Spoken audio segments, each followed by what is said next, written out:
Thank you for the invitation to come and talk to you. Like doing any talk, it's a bit nerve-wracking, but the big advantage of Zoom is that if you get bored, will never know that you're doing your emails or checking what the football results are today. But I hope you find this reasonably interesting. So I thought we'd start with a familiar, typical wedding, and I hope you can see this video and the sound.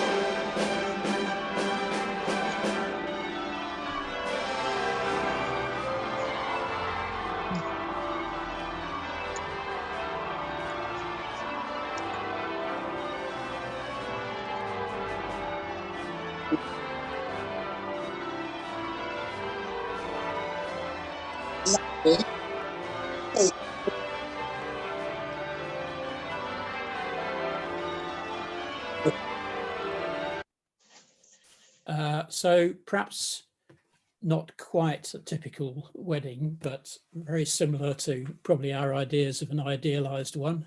Bride and groom leaving the church to the sound of the bells ringing, a few interested bystanders commenting on the dress, no confetti or rose petals in this case, and no photographer making a nuisance of themselves. And not everyone has quite such a grand occasion, but the sound of weddings is not that much different between Westminster Abbey and our local village churches, though in the latter case, maybe the organist isn't quite as good and the ringers may limit themselves to rounds and call changes and possibly firing if it's your local tradition. But of course, it's unlikely that the ringers at Westminster Abbey had to contend with the bride being late or to worry about how long they should ring after the couple had left the church. Though it turns out that some churches are more organised than others in that respect. And this is some information that the ringers at Saffron Walden provide to brides and grooms to make sure that they're on time and that they understand exactly what they're going to get for their money. Fortunately, I think at Westminster Abbey, they didn't have to contend with the photographer outside. It might be a bit chaotic if they did. However, the Westminster ringers were paid, and the payments for wedding ringing that I'm sure most of us have enjoyed as well are really the last vestige of a time when ringers expected to be paid for pretty much any ringing they did that wasn't purely for their own pleasure, whether that was royal events, parliamentary elections, the opening of the assizes, or just someone celebrating a lottery win. And this is the bit of ringing history that interests me. How the way things are done now have changed over the centuries, and most importantly, why they've changed. So today I want to think about how ringing for weddings has changed and what it was like in the 18th and 19th centuries, and just compare that with what it is that people expect today. So a couple of years ago, when I started this research in a thoroughly unscientific survey, I asked a large group of people to tell me what would be the first thing they thought was happening if they heard church bells ringing on a Saturday afternoon. Now, it turned out that there were one or two clever clogs in that group who might have been ringers at one time, who suggested that it could be a peal or a district meeting.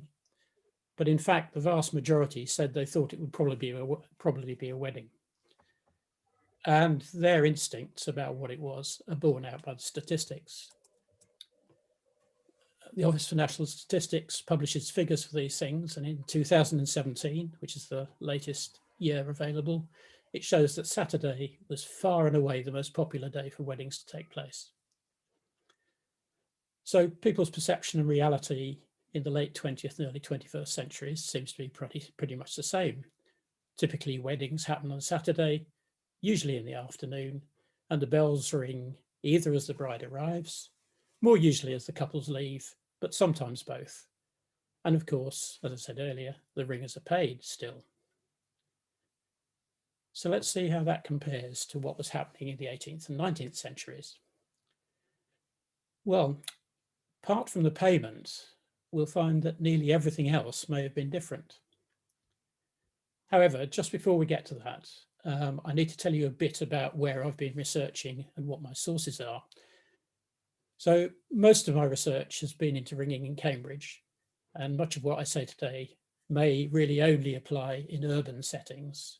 I suspect it's quite possible that the arrangements for weddings in village churches were very different. However, I'll say a bit about that later. The main reason for choosing Cambridge, apart from the convenience of it being my nearest town, is that the ringers at Great St Mary's in the 18th and 19th century kept very detailed and complete records of their activities, including every time they rang, what they rang for, and how much they were paid. And as far as I know, that's a uniquely complete set of information for the period from 1724 onwards. The previous year, in 1723, St Mary's had had an entirely new ring of 10 bells installed, cast by Richard Phelps. And there had undoubtedly been a ringing society in Cambridge before that happened. Indeed, there are suggestions in the 18th century that it went back as far as the time of Elizabeth I, but there are no records of that society's activities. However, in 1724, the ringers formed a new society. It doesn't appear to have had a name originally, but by the 1750s, it had become known as the Society of Cambridge Youths. And it's under that name that the society will be celebrating its 300th anniversary in 3 years' time.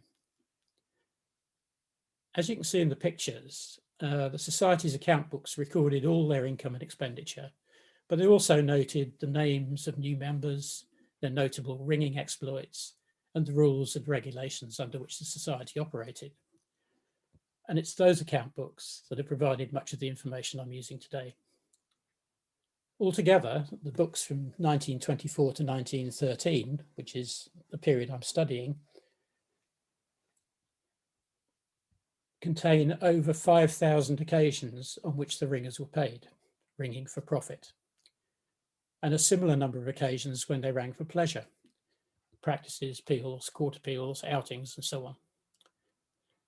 So from analysing all this data, I know, for instance, that the ringers were paid to ring for just under 1,400 weddings in the 190-year period. So let's go back to the comparison with 2017 and take Saturday weddings to start with. Before I show you the next slide, you might want to have a private guess about which was the most popular day for the bells to ring at weddings in the 18th and 19th centuries. And I'll give you a clue. It wasn't Saturday.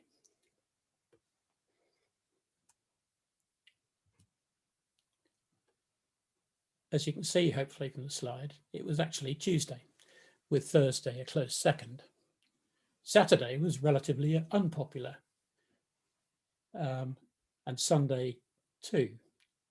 And incidentally, as an aside, the least popular day of the year to get married in 2017 was, well, you could probably guess, it was Christmas Day, with Boxing Day close behind. So people in the 18th and 19th centuries weren't regularly getting married on Saturdays. That certainly wasn't the most popular day. So when during the days they did get married, were they getting married? Now, one thing we can be sure about is that they weren't getting married in the afternoon. You could only legally marry between 8 o'clock and noon up until 1886. Which is why the wedding meal, incidentally, is still sometimes called a wedding breakfast. And there are plenty of documented cases of brides and grooms being jilted at the altar, but hanging on until noon, just in case their bride or groom had been delayed. After 12, there was no point in waiting any longer. In 1886, those canonical hours were extended until 3 p.m. and then in 1936 to 6 p.m. So compared to 2017, so far, nothing much is the same. Most weddings aren't on Saturdays, and they're not in the afternoon. So what about the bells ringing as the bride arrives or the happy couple leave? Well, it turns out that's a problem too. You can see from the spread of days when weddings commonly took place that they are during working hours, even those held on a Saturday when the working week was longer and Sunday was really the only official day of rest. And I think we know from our own experiences today that ringing for a wedding can be quite a time-consuming activity. And if we properly counted all our time in going to ring for them, even the most generous payments we get rarely provide much more than the minimum wage, if that. So did the ringers regularly have to down tools and leave their work to go and wait for the ceremony to start and or finish, on whichever day it was? Well, for some paid events, they did just that. There was a system where the Great St. Mary's steeplekeeper called the ringers to the church when required by ringing a single bell, known as tolling out, and they then had to attend at the church within 15 minutes or face a fine. However, weddings weren't one of the occasions where the ringers were on call in this way, though I must admit I do have difficulty thinking of them as the sixth emergency service. The evidence from Cambridge is that the 18th and 19th century practices were entirely different. The bells didn't ring as part of the wedding ceremony at all, which in many cases would anyway have been a very low-key affair with only a few people present. No, we know that in Cambridge, the bells were rung at 6 o'clock in the morning on the day of a wedding. That was assuming that the couple, usually the bridegroom, had only paid 1 guinea for the privilege. There was an option to pay 2 guineas, in which case the ringers rang a second time at 12 noon. And a few marriages were celebrated with 3 rings, or for 3 guineas, the third happening at 6 o'clock in the evening. None of those times coincided with the actual marriage ceremony, so the ringers could turn up, ring, and then go straight back to their daily business without having to worry about whether the bride was late.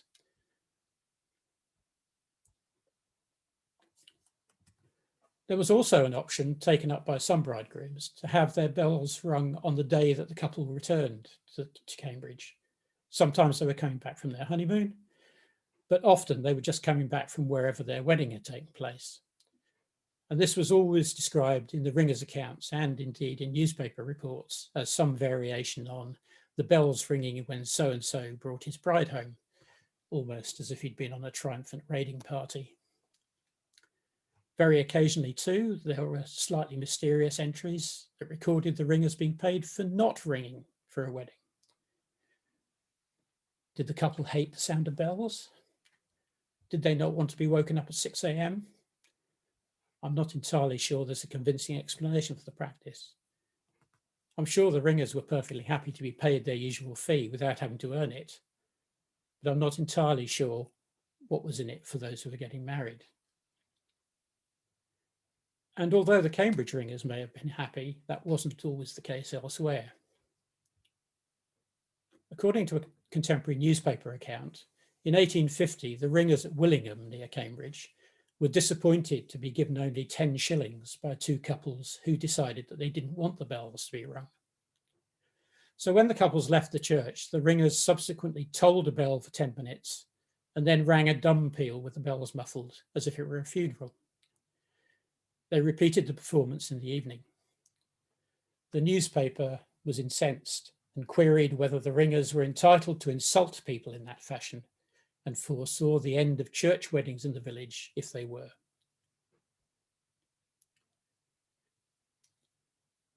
Now, I assume that weddings didn't stop in Bellingham.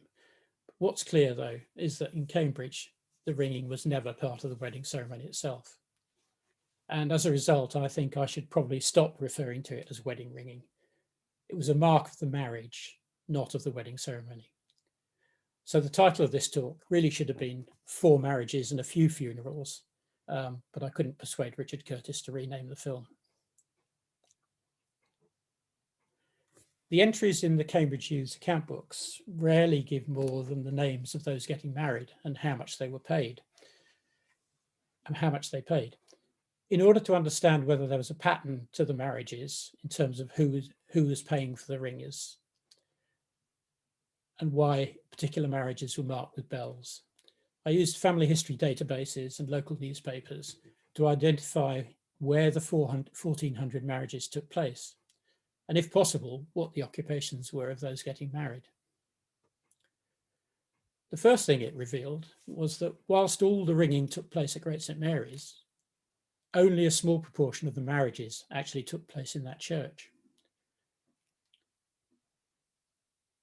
And there seems to have been no ringing for weddings at any other church in Cambridge.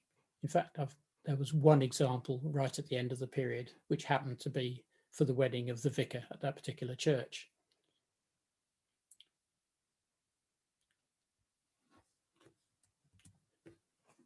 Although it was always the Great St Mary's bells that rang, of the just over 1,200 marriages that I've been able to pin down to a particular location, only 11% were solemnised in Great St Mary's.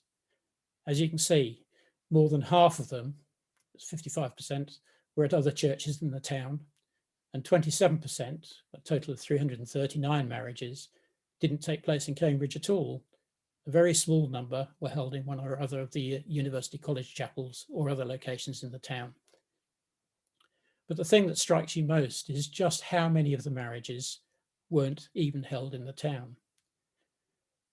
Not surprisingly, many of them were in the towns and villages surrounding Cambridge, but some were as far-flung as Newcastle, Edinburgh, the Isle of Man, or even Belgium. So why, I wondered, did so many people bother to pay for the bells to ring when they weren't going to hear them? I think part of the answer might be in the types of people who are happy to pay. The social status of those getting married is not always easy to determine, but occupations are a useful clue, and newspaper reports can be very helpful in determining what those were. And if you're lucky, you find out about both sides of the family at the same time. So, for instance, in 1770, Mr. John Paul, ironmonger in Bridge Street, married Miss Molly Bradford, youngest daughter of Mrs. Bradford, corn merchant near the Great Bridge in this town. And note that the corn merchant was Mrs. Bradford, not Mr. Bradford. It was likely that he was already dead, as it was very common for 18th century widows to take on their husband's business. Several women in Cambridge, in fact, inherited the post of steeplekeeper at Great St Mary's from their husbands. So where we can determine the occupations, they point to these being the marriages of the wealthier inhabitants of the town.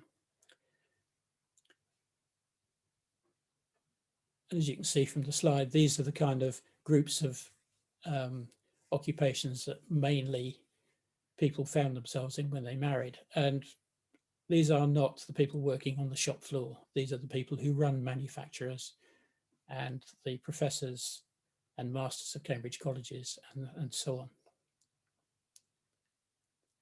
And certainly the impression that ringing was really only for the more wealthy is reinforced by other aspects of the newspaper reports. The charge for ringing may only have been 1 guinea, but for some labourers that could represent several months' wages in the 18th century. So you needed disposable income in order to pay even that. And it's fascinating to see that many of the newspaper reports of the marriages for which the bells rang regularly described members of the family as eminent. Yesterday, Mr. Robinson, an eminent grocer of Stamford, married Miss Corey, daughter of John Corey, grocer and liquor merchant of this town. A few days ago was married Mr. Garnham, an eminent merchant of Wisbeach, to Miss Penelope Massingarb of the same place, a very agreeable young lady, endowed with every qualification to make the marriage state happy. I wonder what those qualifications were. Okay, so these entries are a bit formulaic, and no doubt the newspapers had an eye on buttering up their paying customers. But even so, it gives an idea of the status you needed in order to have the bells rung for you. And sometimes the newspaper reports were even more specific. Yesterday was married at St. Michael's Church, the Reverend Mr. Provost, to Miss Bousfield with a fortune of £3,000. Or, yesterday was married Mr. Musgrave, salesman in this town, to Miss Peat, daughter of the late Alderman Peat, a very agreeable young gentlewoman with a handsome fortune. And these are reminders as well, incidentally, that marriage at this time was as often about money, influence, and family connections as it was about love. It's no accident that people felt they were entering a marriage contract. So these people were the leading citizens in the town, and paying for the bells was a mark both of their social and economic status. I'm sure it's no coincidence that the same marriages that were celebrated with bells were invariably also announced in the local newspapers. The bells were just a different kind of public announcement.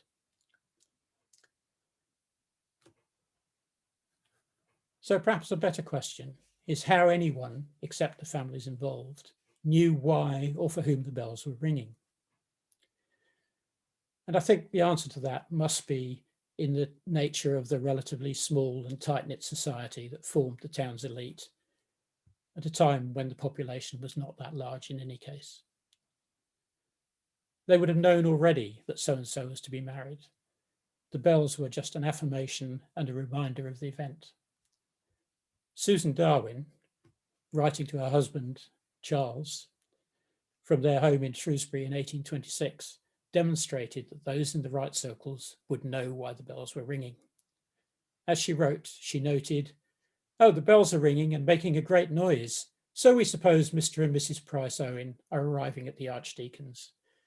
And indeed, with a bit of research, I found that it was indeed the Price Owens, or Mr. Price Owen, bringing his wife home that day from their marriage a month earlier. Whether those outside the inner circle were aware of why the bells were ringing is less clear, but it would have been relatively easy for the information to spread by word of mouth in a town the size of Cambridge, if anyone was interested enough to inquire.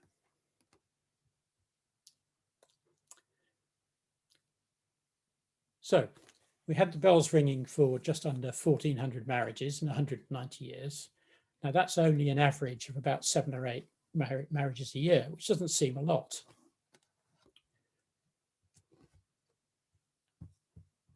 However, the ringing wasn't evenly distributed across the period. As you can see from this graph, both the number of occasions shown by the yellow line and the amounts earned by the ringers, the blue bars, rose through the 18th century, peaked in the period after the Napoleonic Wars, and then steadily declined again to the end of the 19th century. And in that middle period, you can see that blue bars stretch considerably above the yellow line, indicating that in that period too, people were choosing more and more to have the bells rung more than once.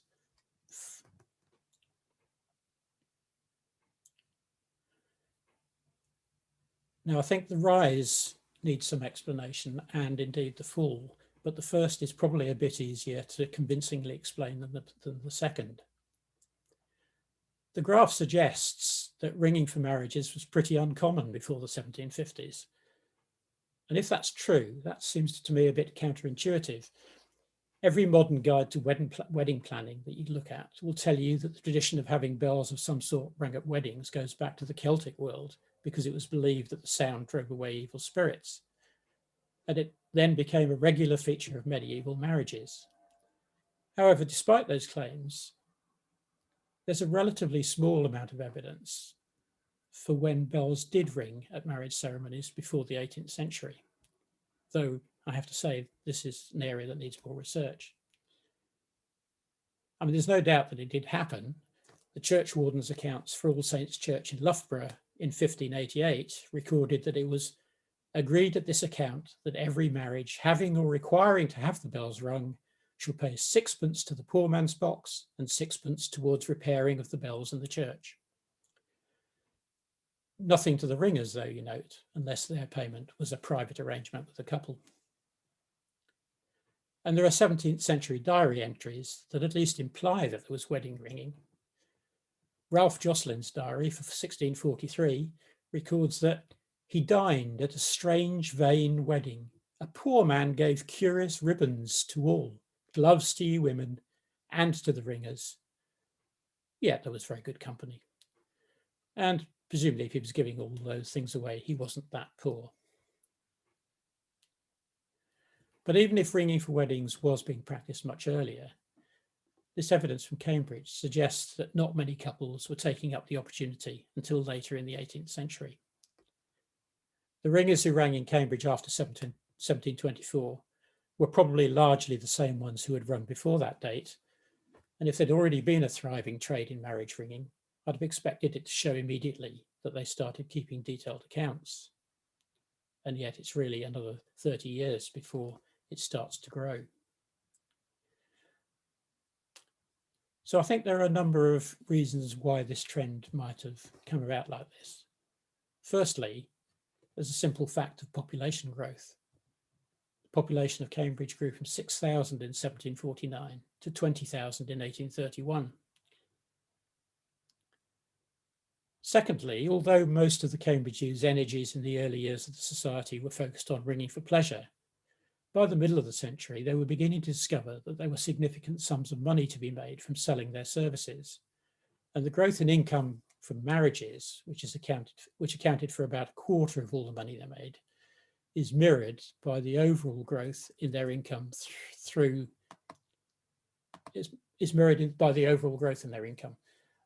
though the fall in overall income in the 19th century is less dramatic than for marriages alone.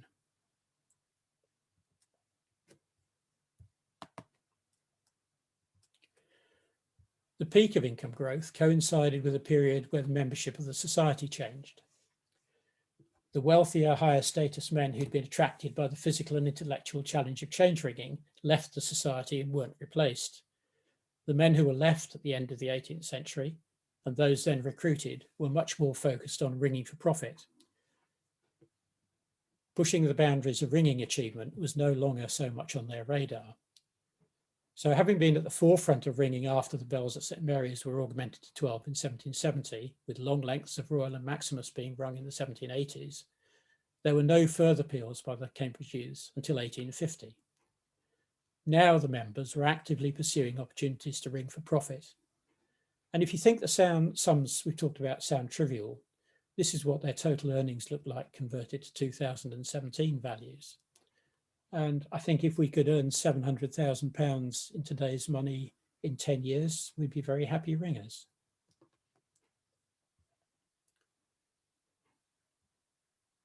The change in the membership reflected a more general change in society, especially in towns in the late Georgian period. Class distinctions were becoming more pronounced, and there was a growth in more genteel pursuits by those who now had disposable wealth. This is the period of new civic buildings, efforts made to improve drainage, paving and lighting, establishment of botanic gardens, classical music concert series, and so on. Many of those classes were happy to pay for their markers of status, such as having the bells rung for their marriages, but they were now less keen on getting their hands dirty by actually doing the ringing. And however lucrative the payments were, they didn't really need the money. Perhaps the final factor that played a part in the rise of marriage ringing was an event that occurred in 1753.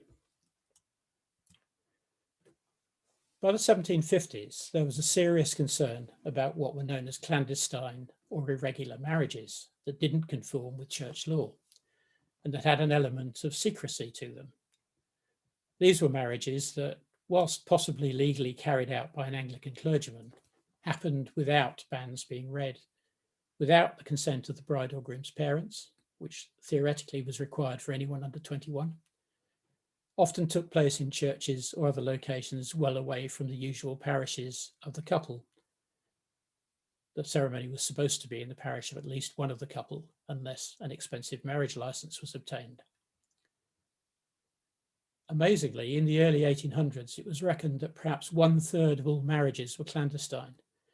And in London, half of all the marriages were performed in or around the Fleet debtors' prison. A total, amazingly, of about 6,500 marriages a year, as illustrated on the slide. Not only the church, but the government was concerned about this state of affairs, not least because the uncertainty introduced about a marriage's legality was clogging up the court system with cases related to inheritance, bigamy, and responsibility for debts.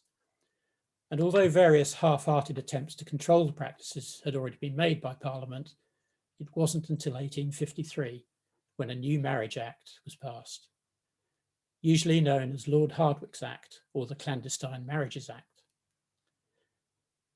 And that allowed the government to start getting a grip on the problem. The threats in the Act that such marriages would be rendered void and that the officiating minister would be sentenced to 14 years transportation seems to have solved the problem.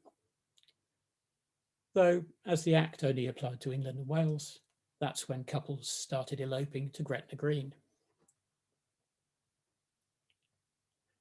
The important feature of the Act for ringing, though, is it emphasised the need for marriages to be public, witnessed events. It was now in families' interests to publicise a marriage, to avoid any accusation that it was clandestine. And I'm sure it's no coincidence that it is after 1854, when the Act came into force, that we see the growth of marriages being publicly announced, whether through the newspapers, by bell ringing, or frequently by both.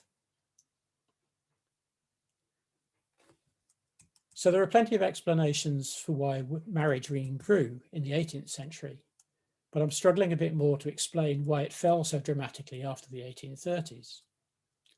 The population was still growing. In Cambridge, it hit 30,000 in 1871 and 40,000 in 1911. Nor was the number of marriages falling either nationally or in the town. Between 1862 and 1914, the number of marriages taking place each year doubled from 150,000 to 300,000 a year. And that rise was mirrored in Cambridge. So maybe other legislation was responsible for the decline, as well as playing a part in the increase. Was it a coincidence that the next major piece of marriage legislation was passed in 1836, just as ringing for marriages was beginning to fall? Perhaps did it speed up that fall? The major changes in the 1836 Marriage Act were to allow Roman Catholics and nonconformists, Methodists, Baptists, and so on, to marry in their own places of worship. Previously, only Jews and Quakers were excluded from the requirement that everyone should marry in an Anglican church. And the Act also introduced for the first time the possibility of civil marriage in front of a registrar rather than in a church. So did those two options draw people away from the Church of England and see fewer marriages performed in churches with bells? Indeed. Is there a parallel with what's happened in the last 30 years, where the growing popularity of civil marriage has affected the number of church weddings and therefore the demand for bells, since the range of possible marriage venues has expanded in the early 2000s? This ONS graph shows quite how dramatic the change has been, and civil marriages have exceeded religious marriages in every year since 1992 and now account for nearly 80% of all the marriages taking place each year.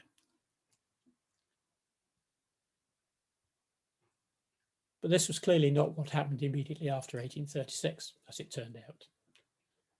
The number of civil marriages then remained a tiny proportion of all marriages. In the 12 months to June 1838, for instance, they only accounted for about 1,500 out of 112,000. And although there were about a further 3,000 that were then held in non-Anglican places of worship, that appears not to have been a bar to the bells ringing, given that it was the marriage that was being celebrated and not the ceremony. The ringers at this time took a very ecumenical view. Provided they were paid, they were as happy to ring for a marriage held in a Baptist chapel as they were for one at Great St. Mary's. Their accounts after 1836 are scattered with ringing of such marriages, and there is even one which I believe was probably a civil marriage in front of the registrar. So if we rule that out as well, I'm only left with one other suggestion why marriage ringing might have declined so dramatically at that period.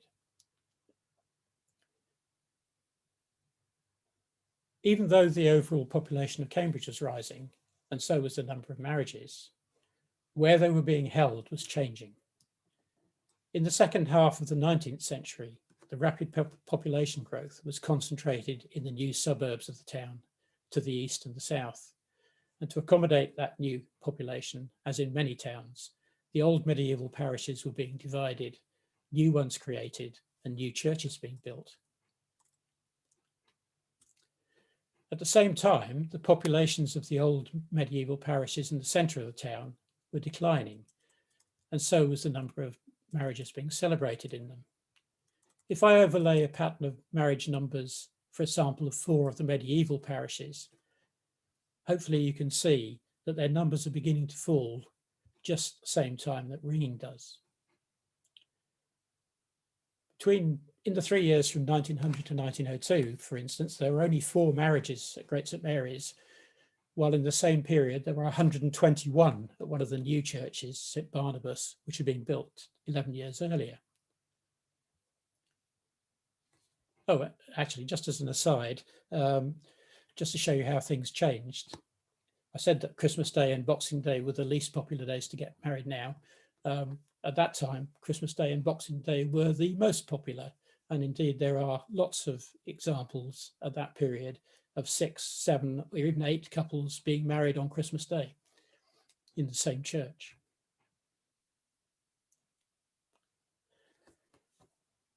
The tradition of paying for the bells to ring for marriages doesn't seem to have transferred from the old parishes to the new. And perhaps that's not surprising, given that most of the people living in these new areas were largely of the working classes that had never had the bells rung on such occasions. And the pool of old families living in the medieval parishes were declining or moving out. And there were no longer so many marriages to ring for, and even fewer where the bells were required.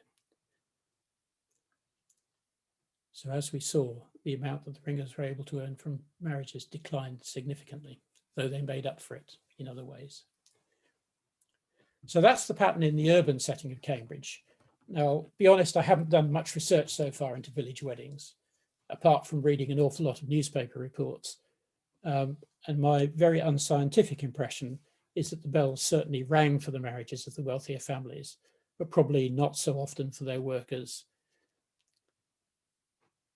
And there was probably a change here too from the 18th to the 19th century.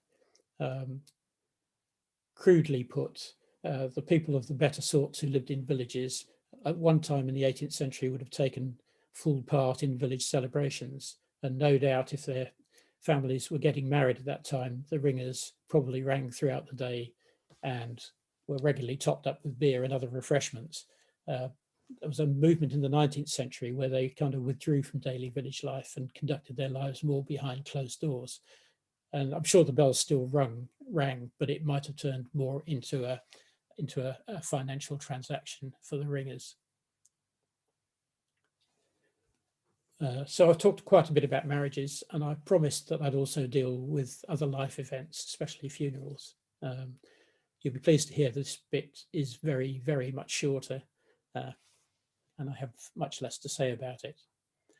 But just to complete the set of hatched, matched, and dispatched, let me just mention ringing for births. Such occasions seem to have been very, very rare. There were only 13 noted when the Cambridge youths were paid to mark her birth, and all were members for members of the royal family, and all after 1850. Personally, I don't think this is a surprise. Infant mortality was so high during the period that celebrating a birth must have seemed like tempting fate. Children had a 1 in 7 chance of dying before reaching adulthood, and most of those deaths occurred in the first year of life. I'm not surprised that the lack of bell ringing is also matched by remarkably few newspaper notices concerning births.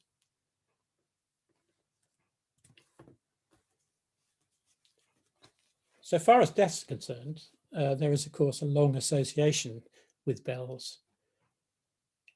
In the Middle Ages, the bell was rung while people were on their deathbed.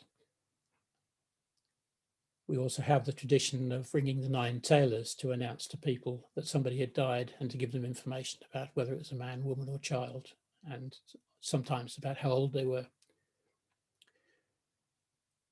But these are all single bells, and change ringing with the bells muffled or half muffled appears to have been an honour reserved almost entirely for kings and queens, and very occasionally a national treasure, or, as we've seen at Willingham, used as a means of protest. So when some of the Cambridge youths rang the bells muffled at Great St Mary's in 1774 to protest against the election of unpopular candidates for the parliamentary seats, they ruffled the feathers of many of the institutions in the town who paid them to ring, and the society felt it necessary to pass a resolution and reaffirm the limits on what they could do with muffled ringing. Whereas the company has rung dumb peals on various occasions, which have given great offence, it is agreed this night by the majority of the company that no dumb peal shall be rung on any occasion whatsoever, except on the death of a member or one who has been a member, or a crown head on the forfeiture of 10 shillings each member. Now that fine was 4 times greater than any others that they had in the rule book. And the protest ringing wasn't repeated, and nor was funeral ringing carried out for anyone other than crowned heads and members of the Cambridge youths until the last 2/3 of the 19th century.